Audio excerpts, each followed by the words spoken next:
Hello and welcome everybody. This is Quagraine, your real estate investor mentor coach. Are you in the market looking for a property to buy at the moment? Perhaps you are.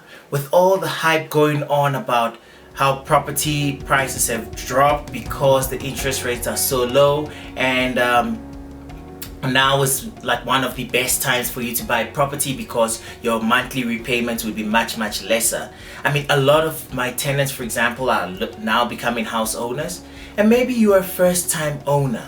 So you are that tenant, right, that you've rented out all along, and now you're looking to say, you know what, maybe this is the best time for me to actually buy that property. So you want to buy property, but to make it even more interesting, you're looking to buy in a sectional scheme, because you know in a sectional scheme you get a lot of security, because you've got security at the boom gate, and you've also got that communal living vibe, you know. So you're looking for something young and something fresh. Well, let's talk about what the 3 things you should consider before you even submit an offer to purchase, guys. An offer to purchase is almost like a marriage. It's like you get into a relationship, right? So what happens when you get into a relationship? The first thing you want to do, is you want to take time to actually assess what is the value of that property you wish to buy for yourself. What is that value of that property to you? So before you even submit an offer to purchase, what is the value of the property to you? Just like in a marriage or a relationship, you're going into a relationship, you want to know what the value of the other person is to you before you even bother making any commitment. Because if they're not of any value to you, or they don't meet any of your goals, what's the next step? You get stepping, right? Yeah. So the same thing with an offer to purchase. You want to make an offer to purchase to a prospective seller. The first thing you want to do is to actually quantify the real value of the property to yourself, and to match that with your goals and your real tangible reasons of wanting to buy. That was in our other video if you missed it, when we spoke about strategy, you know, when we spoke about the 3 things you should consider before you actually go house hunting. Yeah, we spoke about strategy. So that's what I'm referring to here when I say that make sure that the property value actually matches your goal, or is basically of value to you. So what's the second step then if we know this? The second step is you actually determining where the money comes from.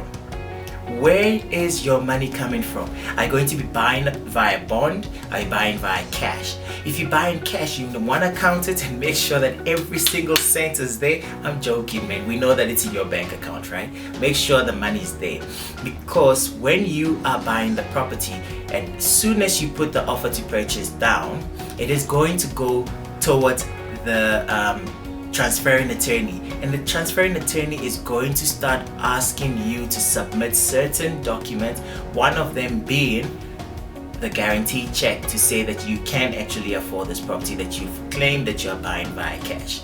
And if you want to be buying via bond, there's actually a great step you want to pursue before anything else, and that is actually getting yourself pre-qualified.